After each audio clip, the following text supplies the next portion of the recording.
The Google Pixel 8 Pro is a satisfying showcase for how artificial intelligence is being leveraged in a greater way in our phones, with a smarter, more human-sounding Google Assistant at the helm. Even with a $100 price hike over its predecessor, the Pixel 8 Pro stands out thanks to these AI improvements. At first glance, I think most people would overlook some of the Pixel 8 Pro's subtle design changes, but the changes make it much better to use in the hand. Its design DNA still doubtlessly comes from the Pixel, evident in its camera hump and metal trim. I am drawn instantly to two changes with the Pixel 8 Pro's design. The first involves the phone's new matte finish, which makes it more grippy in the hand. Its slight contrast over the sleeker feel of the glass meets metal construction of the last couple of generations of Pixel phones, so I am delighted by this new change. I am also in love with the bay color option with its lighter bluish hue versus the usual black and white selections. The design choice that makes me skeptical about what's going on here is Google's decision to revert back to a single piece of glass with its triple camera arrangement. I've actually shattered the similar one onto the Pixel 6 Pro, so I was thrilled to see Google addressing it by having two separate pieces of glass with the Pixel 7 Pro. Going back to a single piece of glass makes me leery because it makes the cameras vulnerable. I would definitely suggest investing in a camera cover case. Beyond that, the Pixel 8 Pro's design doesn't look radically different. It feels good in the hand, seems solidly constructed, and features the same IP68 rating, all of the qualities I expect in a premium flagship phone. Google makes it clear that the Pixel 8 Pro is aimed at pro users with its barrage of AI-assisted camera features. I have tested a bunch of them during my review, and what I am able to conclude here is that all these tools make editing your photos and videos much easier. I am a videographer and know the challenges of editing photos to remove unwanted people from my photos or trying to remove annoying background noise from a video recording. For Google to make the process simple and painless, it's like having a personal editor in my pocket.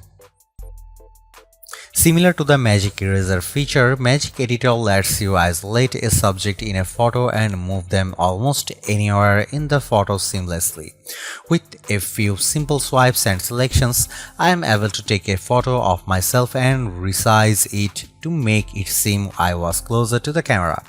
Everything looks seamless too, which is what makes Magic Editor incredibly powerful for those who don't have the time or patience to learn these techniques on their own. Alternatively, it's interesting to note what's happening in the background when Magic Editor is being used. That's because Google AI is being leveraged to generate what it thinks should fill in the gaps. For example, I took a picture of my cat sitting on a small ottoman and decided to move him to the nearby sofa using Magic Editor. What's interesting is how Google fills in the gap left between where my cat was sitting. The Pixel 8 Pro generates three different options for me to choose from, which all look seamless with its editing. However, I have found oddities in other images I have used Magic Editor on, but so far it at least manages to generate one that seamlessly works with the shot. Another Photoshop-like feature, Best Take, does exactly what it says. If you have ever tried snapping a family photo, you know how hard it is to get everyone to look at the camera properly. Now you won't have to worry because Best Take lets you choose the best faces to use in your photo, so that you can have the best result with happy faces all around. Using Google's AI, Best Take essentially looks at other photos you have captured and offers you options to choose from the selecting each face. Best Take actually works flawlessly with the Pixel 8 Pro. In fact, I didn't notice any distorting qualities whenever I swapped faces for another shot. The only issue I have with the Best Take is that you need to manually take several photos of the same group shot. I wish Best Take could generate different faces based on previously captured photos I have stored in Google Photos, or at least automatically shoot burst photos leading up to me actually pressing the shutter button to snap a photo. No longer do you need to worry about ambient noises in the videos you record because the Pixel 8 Pro can mitigate or eliminate them altogether with Audio Magic Eraser. This new video feature lets the phone analyze a video's audio to discern unwanted sounds in the background, like an alarm going off, so that it can be minimized or completely removed. The end result is a video with only the sounds you want.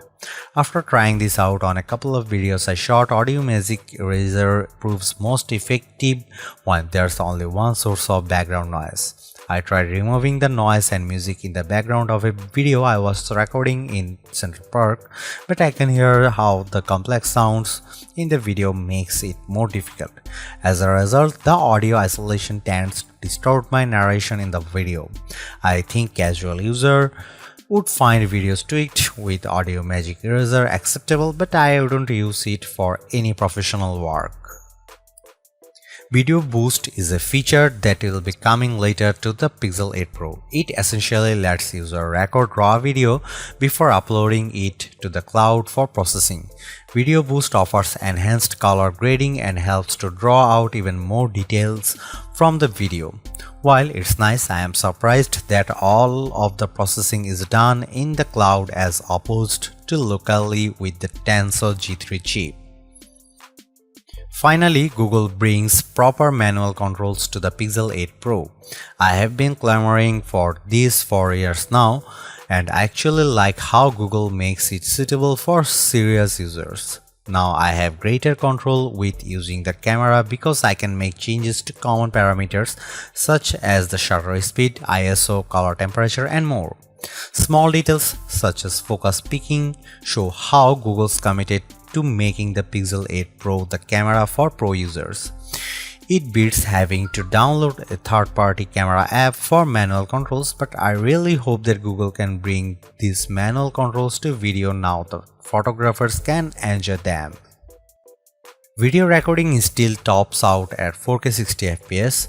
I was honestly expecting better given all the hoopla around the power of its Tensor G3 chip. So far, the Galaxy S23 Ultra remains one of the few flagships to offer 8K video recording. Despite this, I appreciate all the other video recording modes that the Pixel 8 Pro has to offer, like Cinematic Pan that adds more stabilization for panning movement. Check out the video sample.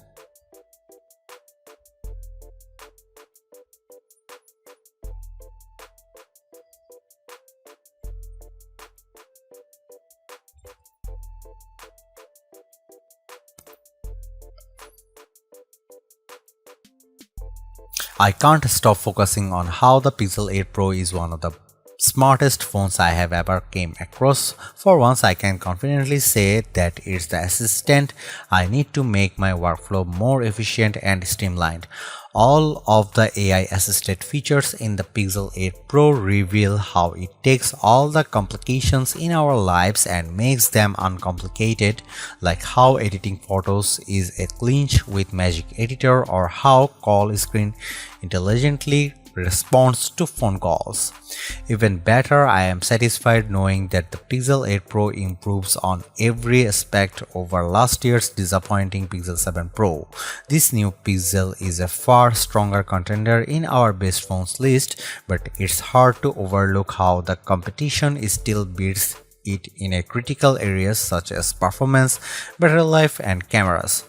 Honestly, all of those areas have improved here, but the competition still does it better.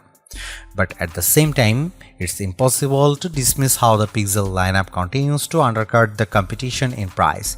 You will save a couple $100 by choosing the Pixel 8 Pro over its closest competitors. So in that regard, it offers all the value I had wanted to find in a flagship phone.